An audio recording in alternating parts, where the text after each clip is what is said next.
GI Tanto. It's one heck of a knife, I'll tell you what. For $16.95, that's what I paid for two of them. I bought two of them. The reason why I bought two of them is pretty simple. When it comes to outdoor equipment, mainly knives and firearms, there's a different mathematical equation that you should consider. And that is, one is none. Two is one. Remember that. And besides, for the price, really? You have 2 or 3 packs, you have a big family, you want to get interested in the outdoors, you want to get them interested in bushcraft, survival, all kinds of things. As far as a beater knife is concerned, you can't get better. This is one heck of a knife. Comes with a Secure-X sheath. It's fixed up for the right-handed person, but the thing about it is you can take this strap off, flip it around. The left-handed person, such as myself, can use it. So that's a big plus for me, because I've spent upwards of $200 or $300 on a knife, and the manufacturer would not provide a left-handed or a universal sheath for the knife. And I figured, well, okay, I'll go to someone else. And I found people that would. Because if you're paying $200 or $300 for a knife, surely you can get an ambidextrous type sheath that's good for a left-handed person or a right-handed person. Just have to do some adjustments. But for $16.95, high quality, good steel, it's a bare bones knife. Yes, I know. Let's take a look at it. Let me look at some of my notes here. Can't remember like I used to, but anyway, the blade length from here to here, 7 inches. The handle length is 5 inches. So you have 5 inches for the handle length, 7 inches for blade length. The overall length of the knife is 12 inches or 1 foot. How thick is it? 4 millimeters thick steel. That's good steel. Now, as far as the blade steel is concerned, this is what makes it special. There's 2 things that usually do in a knife. This is a 1055 carbon steel. When you get up to the 1095s, the steel is harder and it could become more brittle. But the higher quality knives are usually made out of some type of super steel, D2 and better, or the 1095 steel, which is a high carbon steel. They'll last, they'll take a beating, but I kind of prefer a spring steel. The 1055 carbon, high carbon steel, 1055 carbon steel is good enough. On all knives you have to be careful, because when they make the knife, if the tip is real thin, then you want to go testing, go beating on it stuff, jamming it deep into a log, going like that, you're going to snap the tip off. However, I have seen some of these knives go through absolutely incredible abuse and they're still there. No problem whatsoever. But this knife here, choil, finger choil, excellent. The handle, the scales down here, could do a better job on there, but for the price you can go ahead and do it yourself. If they become loose, you can either tighten up the screws down here, take them out, epoxy these on, or you can go ahead and make your own modifications. Obviously it's a full tang. It's got a hole for a lanyard. Up here, finger guard. A lot of people don't like the finger guard up here on the top. Well, you can go ahead and chop that off if you want, or modify it. You could put some jimping up here. Jimping is where you can put your thumb and actually get in and use the knife. Up here for batoning, this is a great knife for that. The bad thing about this is, and several other knives, up here in the swage, sharp. Now if you got that on a piece of wood, you're going to baton it, well, that's going to be eaten into your baton. Now what you might want to do, if you're going to use this knife for a lot of batoning, is maybe go ahead and flatten this off a lot if you want. I'm just going to use mine for the average outdoor survival scenarios and general camp knife and the beater knife. but I usually try to take care of my stuff. This here is made in China, yeah, and I believe they have some now that's starting to be made in Taiwan. And it's a good quality knife, and if you can catch them on sale like I did, hey, get several of them, outfit them, keep them in your cars, keep them in your backpacks, obviously in camp, put them in your caches you got stashed around the woods. Oh, do you have caches stashed around the woods? That's something to think about. We'll talk about that in another video. But as far as modifications go, this is the ideal knife to modify if you want. What we're going to do now is take this sheath and I'm going to put a pouch on it. One that I can go ahead and put survival gear in, whetstone, sharpening stone. You can put food in it, not a lot of food. You can put a few things in it, from fishing line to whatever, matches, whatever you need.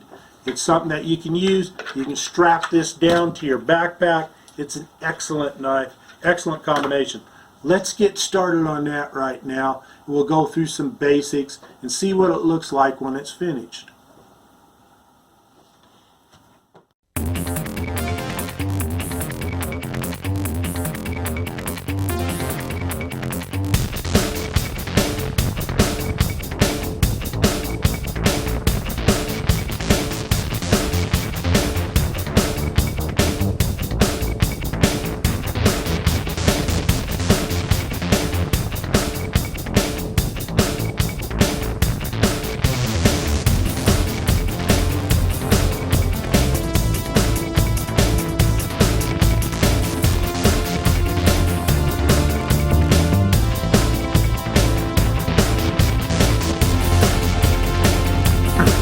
Okay, what I've done here, I've already taken out one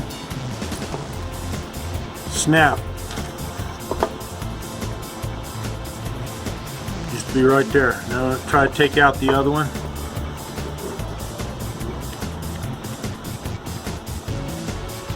Let's get this started. Put it in there. Make sure you're not pinching the fabric. Put some pressure on it.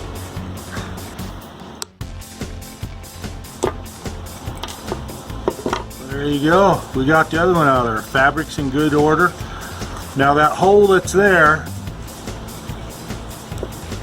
you can go ahead and sew that up if you want to. Put a couple stitches in it. Use carpet thread, button thread, something of that nature. Let me get this other piece out. Where'd it go?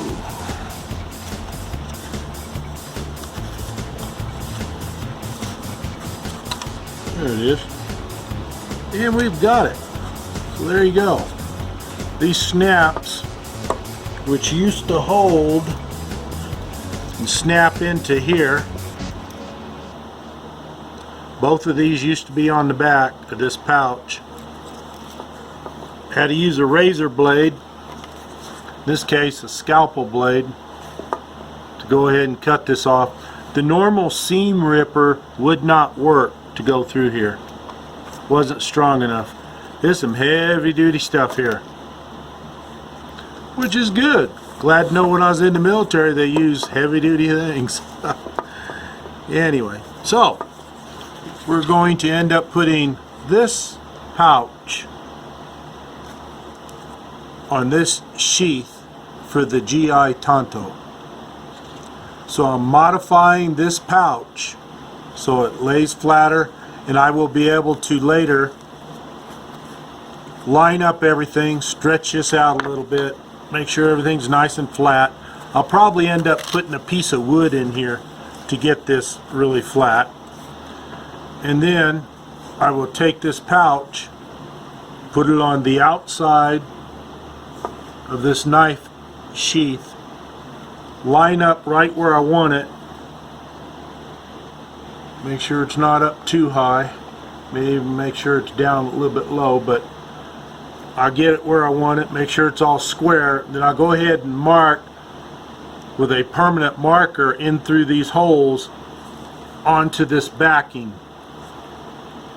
Then I'll come back with a very, very hot piece of metal, probably even possibly a Phillips screwdriver. Just heat one up on a flame so I could make sure this is out of the way, and then I could go ahead and just burn a hole right through there. Thus it would seal off all this here, keep it from fraying, and it will be a solid hole, if that makes sense. A solid hole. And then I can go ahead and put my other nut and bolt through there to help hold this on. That way I can put survival gear in here, a small sharpening stone, what have you. That'll go on the side. We'll see how it's going to look pretty soon. Well, we're back. Completed project. The 2 magazine pouch, camo, already have it attached. I had to use the post screws that I talked about before, earlier.